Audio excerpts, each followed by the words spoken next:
And we're wondering, why did it take so long to make a sequel to Mafia? We've seen the way the game looks, right? And the way the game runs. You play the demo. A game engine that does that is not cheap and it's not fast to develop. So the Mafia 1 engine couldn't have pulled this off. Mafia 1 still looks great today, but it couldn't do everything we needed Mafia 2 to do. So the guys decided to write their own engine. They couldn't just license an off-the-shelf engine like many other games do, because to do this kind of shooting, this kind of driving, this kind of melee fighting in a city that's 10 square miles in size with like little to no loading times is impossible for any other game engine. Many say that Mafia is like GTA just with Italian criminals. Is that true? No, it's not true.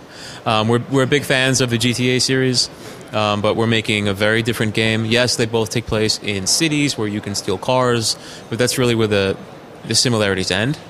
And it's a linear story-based shooter that takes place in a very large city. Think of it like that. Don't think of it like a sandbox game or an open world game, because it's not.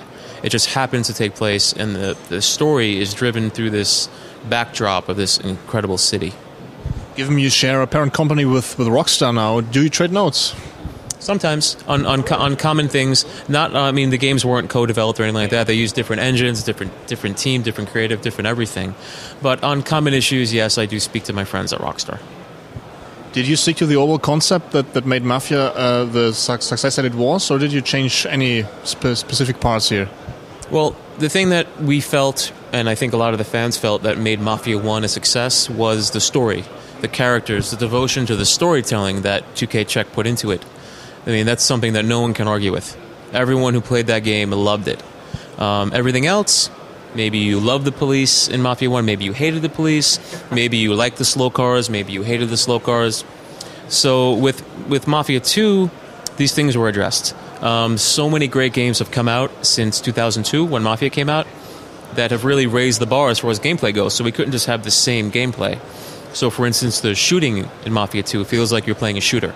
It doesn't feel like you're playing a sandbox game. It feels like you're playing a cover-based, third-person shooter. The driving feels like you're playing a game that is dedicated to driving.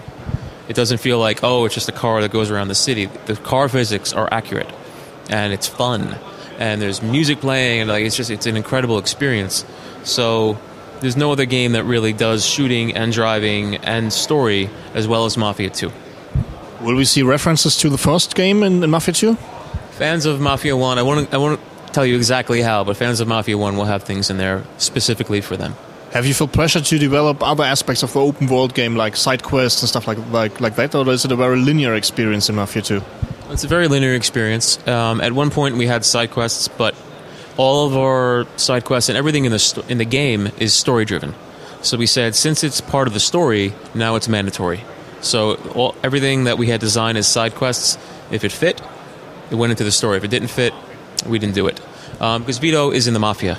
He's not going to go around delivering pizzas. He's not going to go, he's in the Mafia. You're a Mafia guy. Someone tells you to do something, you do it. You don't deliver a pizza and then do it, What was behind your decision to move the time period forward in time?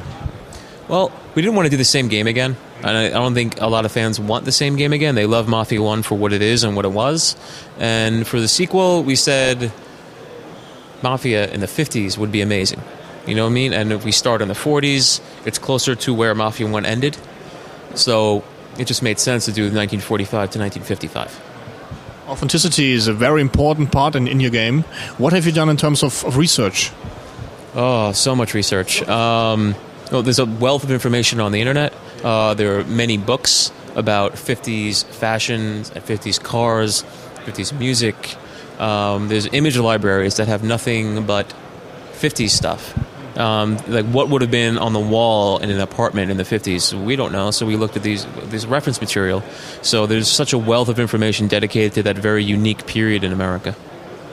Are there any differences between the PC and the console version? For example, the physics effects? Yes. The game was designed, all three versions were developed at the same time. So unlike Mafia 1, which was a PC game and was ported, this Mafia 2 was developed PC, PS3, 360, all at the same time. So they all look and run great. But if you have a very high-end PC, you can do things like, you can do all the bells and whistles, increase the resolution, The physics that we have in the game, the physics system, is GPU based, so it's GPU accelerated with NVIDIA calls Apex Cloth and Apex Particles. So the particles will stay in the world. So if you're hiding behind something and bullets are hitting it and it's falling to pieces, those pieces will stay in the world. Little tiny details like that, and the way that the clothing moves is enhanced. It also supports NVIDIA's 3D Vision and 3D Vision Surround. So should players really pick the PC version of the console ones, or...? If you're a PC gamer, you play it on PC. If you're a console gamer, you play it on console. You have the same experience, no matter what. Excellent. Thank you very much. Your talk is cheap.